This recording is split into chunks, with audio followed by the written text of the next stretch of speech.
बैठकका निर्णयहरूलाई विज्ञप्ति मार्फत सार्वजनिक गर्छौँ।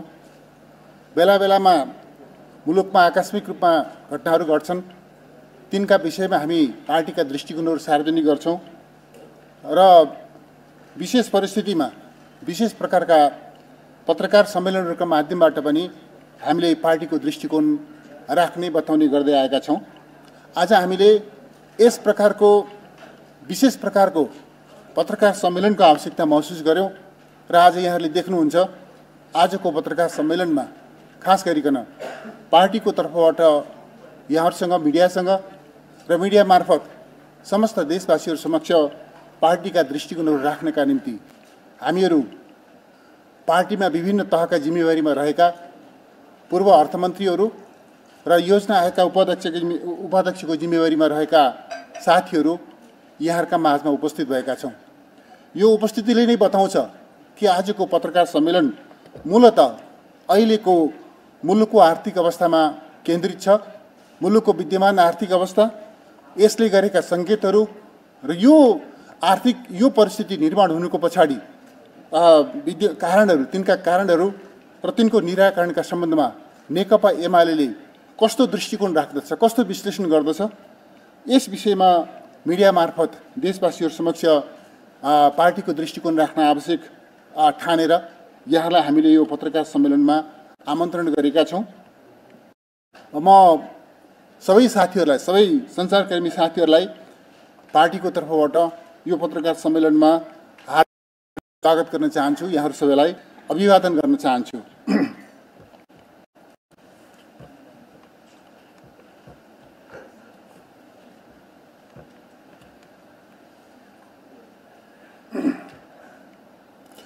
साथीहरू, अघिल्लो अर्थात् नेकपा एमाले नेतृत्व गरेको सरकारले, नेकपा एमालेका अध्यक्ष कमरेड केपी शर्मा ओलीले नेतृत्व गर्नुभएको सरकारले स्वस्थ र सुदृढ अर्थव्यवस्था छाडेर बिदा भएको थियो।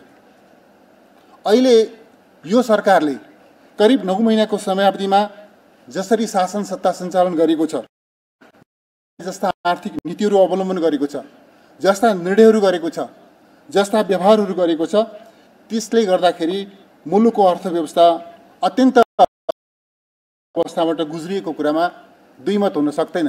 आज समाजका सबै अर्थशास्त्रीहरू र मुलुकको आर्थिक जगतका बारेमा सूक्ष्म ढङ्गले अध्ययन विश्लेषण गरेका सबै विज्ञहरू, विशेषज्ञहरू, अध्येताहरूले आम रूपमा यो निष्कर्ष निकाल्नु भएको छ कि मुलुकको आर्थिक अवस्था जोखिम उन्मुख छ, जोखिमको स्तरमा मुलुक आइपुगेको छ। यो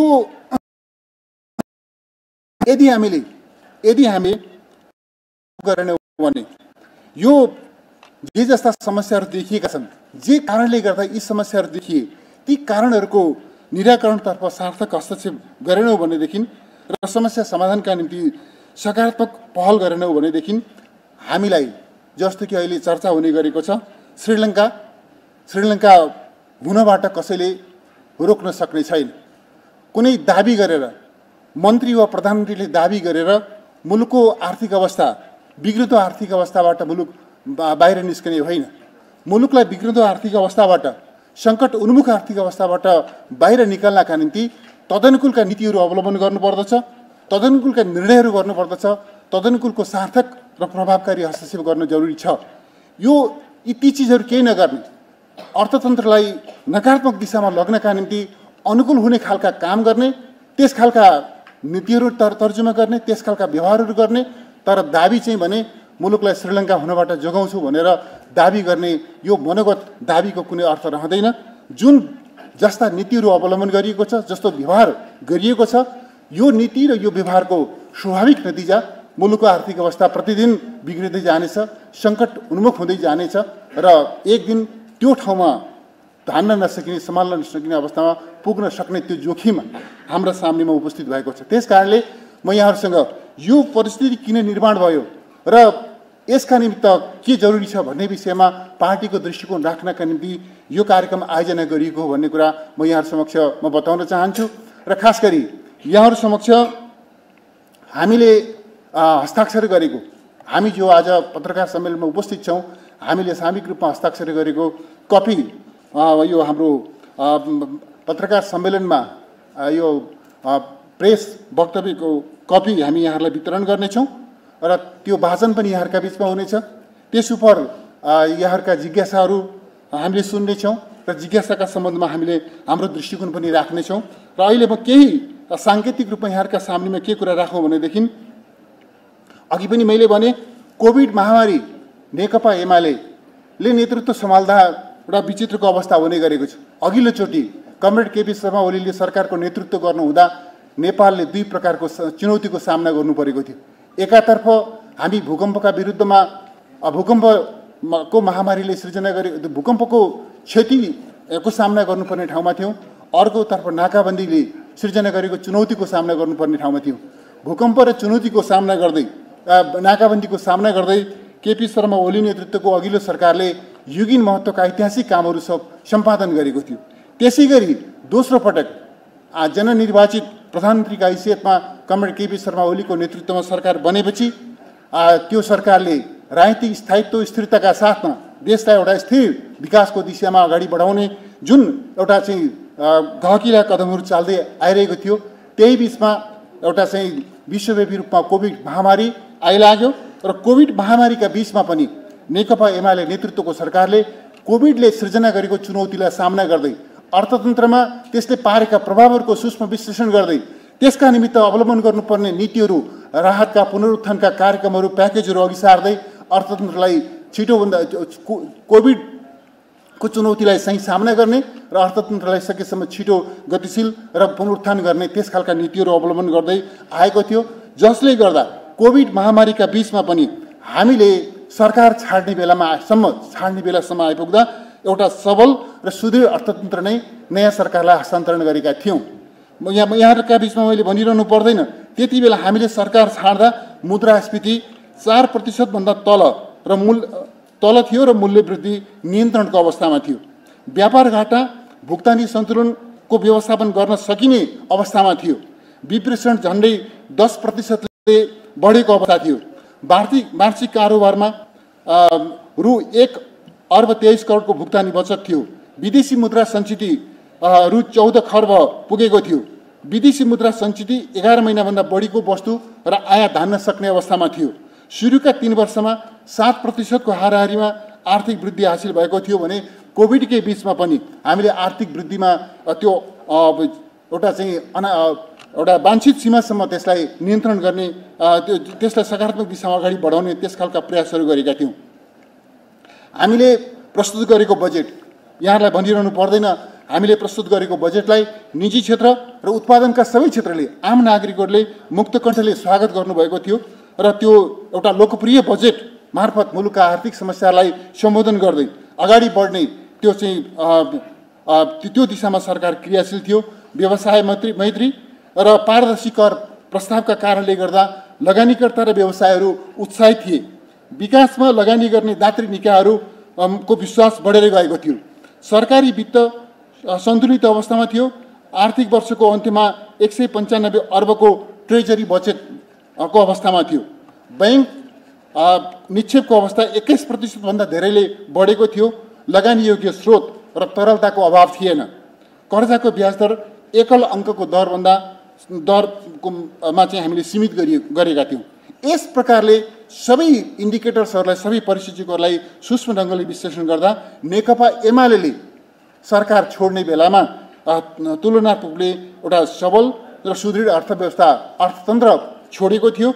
जबकि त्यो कमरेड केपी शर्मा ओलीले, नेकपा एमालेका अध्यक्ष केपी शर्मा ओलीले नेतृत्व गर्नुभएको सरकारको पछिल्लो कार्यकाल कोभिड महामारीका विरुद्धको चाहिँ काममा केन्द्रित हुनुपर्ने अवस्था थियो र स्वाभाविक रूपमा कोभिड महामारीले दुनियाँका शक्तिशाली अर्थतन्त्रलाई पनि चुनौती दिएको थियो। हामीले पनि त्यो चुनौतीको सामना गर्नुपर्ने अवस्था थियो। तथापि कोभिड महामारीको सामना गर्दै हामीले अर्थतन्त्रका परिशिक्षकहरूलाई बिग्रन नदिएर, मुलुकको अर्थव्यवस्थालाई बिग्रन नदिएर तुलनात्मक रूपमा सबल र सुदृढ अर्थतन्त्रको चाहिँ एउटा आधार हामीले निर्माण गर्न सकेका थियौँ। यो तथ्य यहाँहरूसँग मैले यस कारण स्मरण गर्न चाहन्छु कि हिजो के थियो र आज के छ, यसको तुलनात्मक विवेचना हुन जरुरी छ। यो तुलनात्मक विवेचनाले हामीलाई अगाडि बढ्नका निम्ति एउटा चाहिँ आधार दिन्छ भन्ने अपेक्षाका साथमा म हिजो यस्तो थियो भन्ने कुरा जो यहाँहरूको जानकारीमा रहिसकेकै विषय हो, मैले एउटा सन्दर्भवश स्मरण मात्रै गर्न चाहेको हुँ। जहाँसम्म वर्तमान सरकार आएपछिको अवस्था छ, यहाँलाई भनिरहनु पर्दैन, केपी शर्मा ओली नेतृत्वको सरकारले कोभिड महामारी र त्यसले सृजना गरेका चुनौतीहरूको सामना कसरी गर्ने, त्यसलाई नियन्त्रणमा कसरी ल्याउने, कसरी चाहिँ नागरिकहरूको निःशुल्क र सर्वसुलभ परीक्षणको प्रबन्ध गर्ने र कोभिडको भ्याक्सिनको पहुँच समयमै कसरी सुनिश्चित गर्ने, यस दिशामा प्रभावकारी कदम चाल्यो, जसले गर्दा दक्षिण एसियामा नेपाल कोभिडका विरुद्धको खोप प्रयोग गर्ने दोस्रो देश हो। पहिलो देश उत्पादक देश थियो भारत, त्यसपछिको देश नेपाल थियो भन्ने कुरा मैले यहाँ सन्दर्भवश स्मरण मात्रै गरेको। यसरी कोभिडका विरुद्धमा चाल्नुपर्ने कदमहरू चाल्दै, गर्नुपर्ने प्रबन्धहरू गर्दै मुलुकको अर्थतन्त्रलाई बिग्रिन नदिनका निम्ति, त्यसलाई चलायमान तुल्याउनका निम्ति, त्यसलाई गतिशील तुल्याउनका निम्ति र त्यसमा पुनरुत्थान गर्नका निम्ति अत्यन्तै महत्त्वपूर्ण नीतिहरू अघि सारिए, त्यस प्रकारका कार्यक्रमहरू तर्जुमा गरिए, यो पनि यहाँहरूको जानकारीमा छँदैछ। तर अहिले यो सरकार, जति बेला यो सरकार बन्यो, सामान्य प्रधानमन्त्री शेरबहादुर देउवाज्यूले सरकारको नेतृत्व गर्नुहुँदाखेरि यो करिब करिब अब कोभिड नियन्त्रणको दिशातर्फ जान्छ। कोभिडका विरुद्ध गर्नुपर्ने यावत भ्याक्सिन लगायतका प्रबन्धहरू गरिसकिएको अवस्था थियो, नागरिकहरूलाई भ्याक्सिन सुनिश्चित गर्न सक्ने ठाउँमा आइसकेका थियौँ र कोभिडका विरुद्धको लडाइँ हामी प्रभावकारी ढङ्गले करिब करिब लडिसकेको अवस्थाबाट गुज्रिरहेको थियो मुलुक। त्यस्तो अवस्थामा यो सरकार बनेको थियो र यो सरकारले सही नीति लिएर प्रभावकारी ढङ्गले कार्यान्वयन गर्दै अगाडि बढ्न चाहेको भएदेखि मुलुकको अवस्था, आर्थिक अवस्था यो ठाउँमा हुने थिएन। मुलुक आर्थिक दृष्टिकोणले धेरै सबल र सुदृढ अवस्थामा हुने थियो भन्ने कुरा कुनै लुकेको विषय छैन। यहाँलाई म बताउन चाहन्छु, हामीले लोकप्रिय बजेट लिएर आयौँ। विकासका दृष्टिकोणले, समृद्धिका दृष्टिकोणले, सामाजिक न्यायका दृष्टिकोणले, उत्पादन वृद्धिका दृष्टिकोणले, वा कर प्रणालीका दृष्टिकोणले, राजस्व परिचालनका दृष्टिकोणले, बाह्य सहयोग परिचालनका दृष्टिकोणले, हरेक दृष्टिकोणले हामीले एउटा अत्यन्त सामूहिक र लोकप्रिय बजेट लिएर आयौँ। तर त्यो बजेट अकारण त्यो बजेटका विरुद्धमा प्रहार गरियो र त्यो बजेटलाई कार्यान्वयन गर्नुको सट्टा सरकार एउटा निरन्तरतामा चल्ने संस्था हो, त्यो बजेटलाई कुनै खण्डन गर्नुपर्ने, त्यसलाई अस्वीकार गर्नुपर्ने, त्यसको विरुद्धमा अर्को कुनै प्रतिस्थापन विधेयक लिएर आउनुपर्ने कुनै कारण सरकारले आजका मितिसम्म पनि प्रस्तुत गर्न सकेका छैन। तर एउटा राजनीतिक आग्रहका कारणले हामीले प्रस्तुत गरेको बजेटका विरुद्धमा अर्को प्रतिस्थापन विधेयक ल्याइयो। ठिक छ, सरकारले लिएर आयो, तर स्थिति के भयो भन्दाखेरि त्यो प्रतिस्थापन विधेयकले मुलुकको अर्थतन्त्रलाई सबल र सुदृढ तुल्याउने होइन, त्यसलाई चाहिँ क्रमशः नकारात्मक दिशातर्फ लग्नका निम्ति भूमिका खेल्यो र हुँदा स्थिति यस्तो बन्यो कि यहाँहरूको सबैको जानकारीमा छ, मुलुकको इतिहासमा पहिलो पटक, नेपालको इतिहासमा पहिलो पटक एउटा निश्चित समयसम्म मुलुक बजेटविहीन अवस्थामा पनि पुग्यो। यो यहाँहरूको जानकारीमा छ। बजेटविहीन अवस्थामा मुलुकलाई पुग्न दिन यो सरकार तयार भयो, तर पूर्ववर्ती सरकारले गरेका राम्रा कामहरूलाई निरन्तरता दिन, हिजोको त्यो लोकप्रिय बजेटलाई निरन्तरता दिनका निम्ति सरकार इच्छुक भएन, तत्पर भएन। यो चाहिँ यहाँहरूको जानकारीमा छ।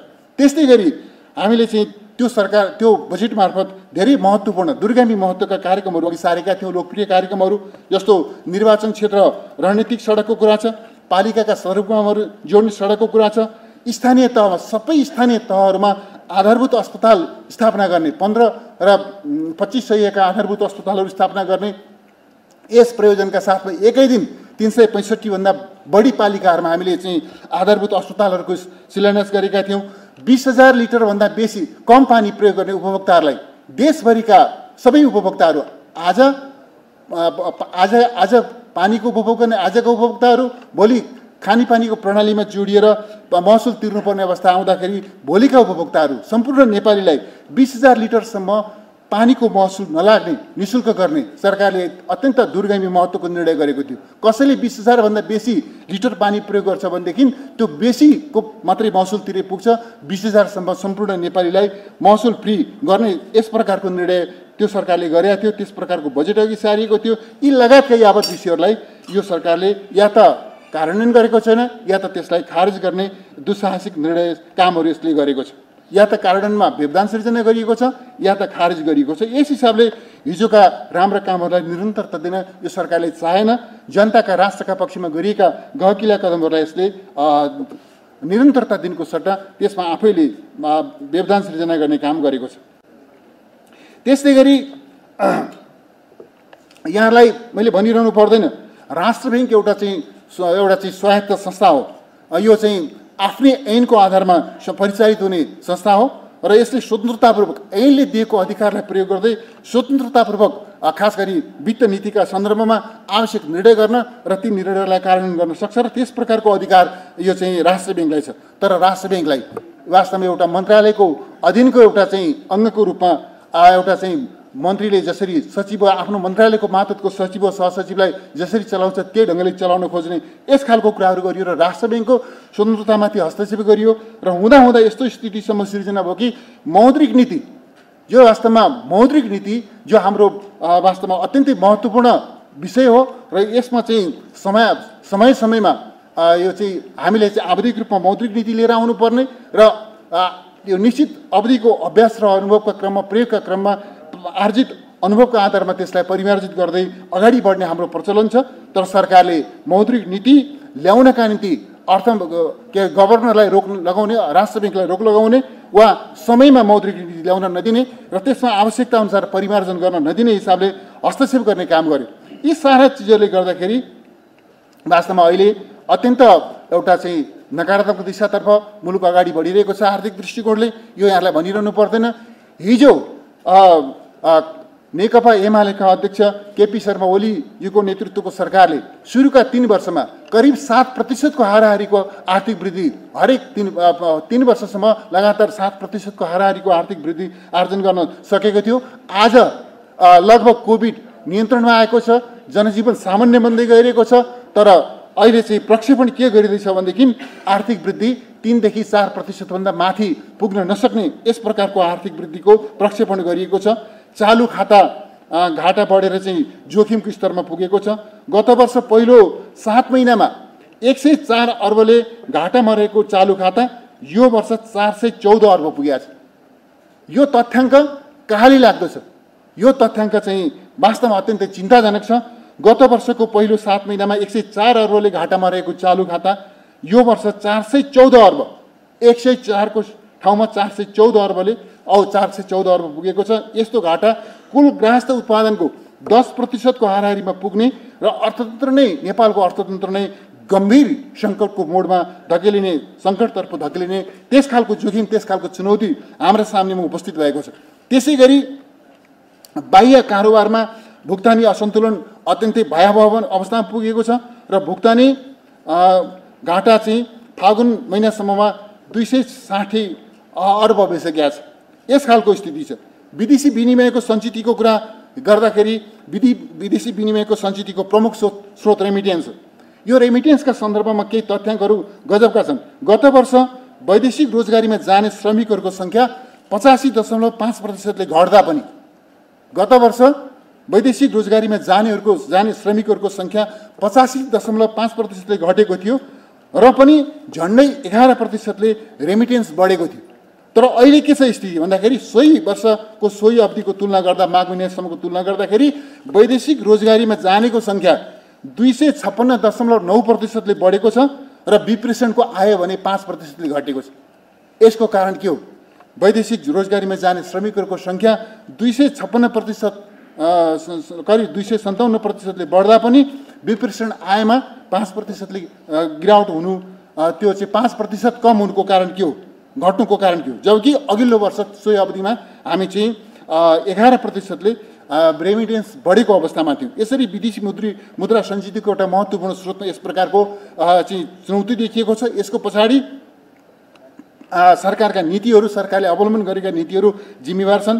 त्यस्तै गरी म यहाँहरूलाई बताउन चाहन्छु वैदेशिक लगानीको वातावरण पनि बिग्रदै गएको छ। अघिल्लो सरकारले दात्री टिकाहरूबाट यो जुन प्रकारको बजेटरी सहायता प्राप्त गरेको थियो, त्यो बजेटरी सहायताका क्षेत्रमा हामीले प्राप्त गरेको उपलब्धिहरू ऐतिहासिक महत्त्वका थिए। तर अहिले त्यो बजेटरी सहायता वा वैदेशिक सहायताको प्रश्न अत्यन्त निराशाजनक अवस्थामा छ। त्यस्तै गरी व्यापार घाटाले छलाङ मारेको छ। हाम्रा साथीहरूलाई छलाङ भन्ने, सरकारमा सहभागी एउटा दल छलाङ भन्ने शब्द मनपर्छ, उहाँहरूले चाहिँ छलाङ मार्नु भएको छ व्यापार घाटामा। त्यस प्रकारको छलाङको स्थिति छ। यो यसको पछाडि के कारण छ त भन्दाखेरि न्यून बिजिकीकरणलाई यो सरकारले प्रोत्साहित गरेको छ, जसले गर्दाखेरि के भयो त भन्दाखेरि हुन्डीको कारोबार मौलाएको छ र यो ढङ्गको व्यापार घाटा यस रूपमा चाहिँ छलाङ मार्ने स्थितिमा पुगेको छ। आयात चाहिँ अनियन्त्रित रूपमा बढेको छ, स्वाभाविक रूपमा अनियन्त्रित रूपमा बढेको छ र सुरुको 8 महिनामा नै 15 खर्ब पुगिसकेको छ। अहिले के प्रवृत्ति कायम रहने हो भनेदेखि यो चाहिँ यो आर्थिक वर्षको अन्त्यसम्ममा 22 खर्ब पुग्न सक्ने, यो आयात 22 खर्ब पुग्न सक्ने अनुमान गरिएको छ र यसले यो पैमानामा आयात भएको छ, तर यो आयातले उत्पादन वृद्धिमा खास योगदान गरेको छैन।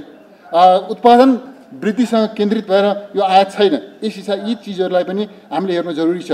अघिल्लो वर्ष अघि पनि मैले चर्चा गरिहालेँ, अघिल्लो वर्ष पहिलो 7 महिनामा 2.7% को हाराहारीमा रहेको मूल्य वृद्धि यो वर्ष सोही अवधिमा चाहिँ 6%ले अर्थात् दुगुना मूल्य वृद्धि बढेको छ। मूल्य वृद्धिको हिसाबले यस्तो स्थिति छ र पुँजीगत खर्च निराशाजनक छ। यो चाहिँ पहिलो 7 महिनाको पुँजीगत खर्च को अवस्था चाहिँ 25% को हाराहारी छ।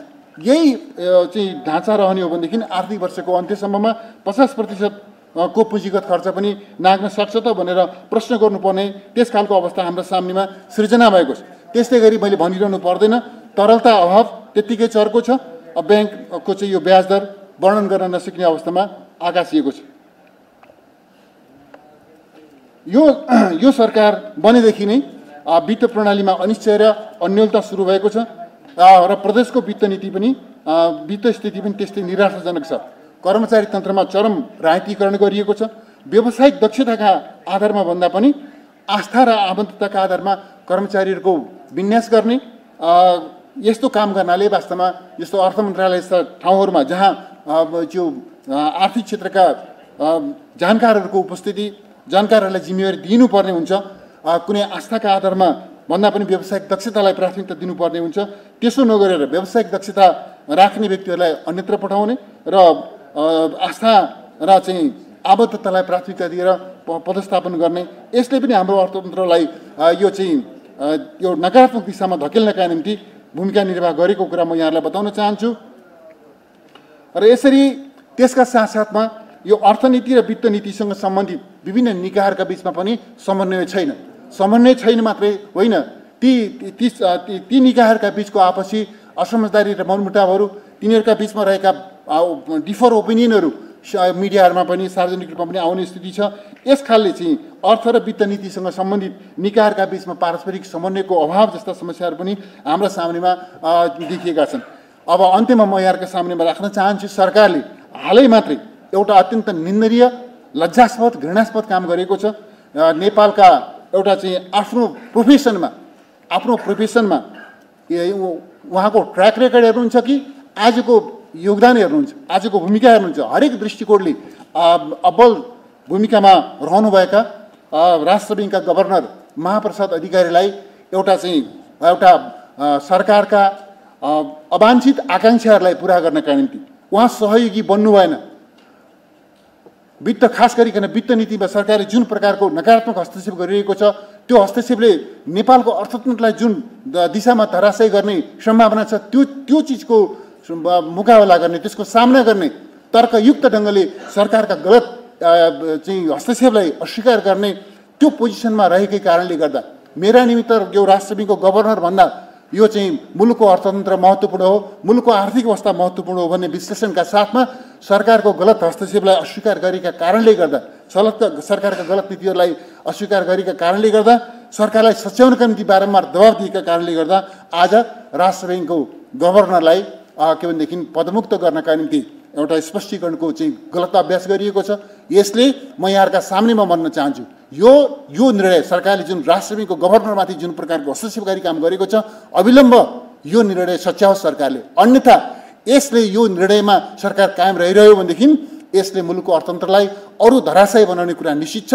एउटा सङ्कीर्ण गुट स्वार्थका आधारमा मुलुकको अर्थव्यवस्थामाथि खेलवाड गर्ने काम नगरोस् र राष्ट्र ब्याङ्कका गभर्नरमाथि जुन प्रकारको नग्न हस्तक्षेप गरिएको छ, यो एउटा व्यक्ति महाप्रसाद अधिकारीमाथि गरिएको हस्तक्षेप होइन, एउटा प्रणाली स्थापित गर्ने एउटा चाहिँ संस्थाको प्रमुखमाथि गरिएको हस्तक्षेप हो, प्रणाली भत्काउनका निम्ति गरिएको हस्तक्षेप हो र यो हस्तक्षेपले मुलुकको अर्थव्यवस्थालाई अरू धेरै नकारात्मक बनाउनेछ भन्ने कुरा पनि म यहाँहरूको सामनेमा राख्न चाहन्छु।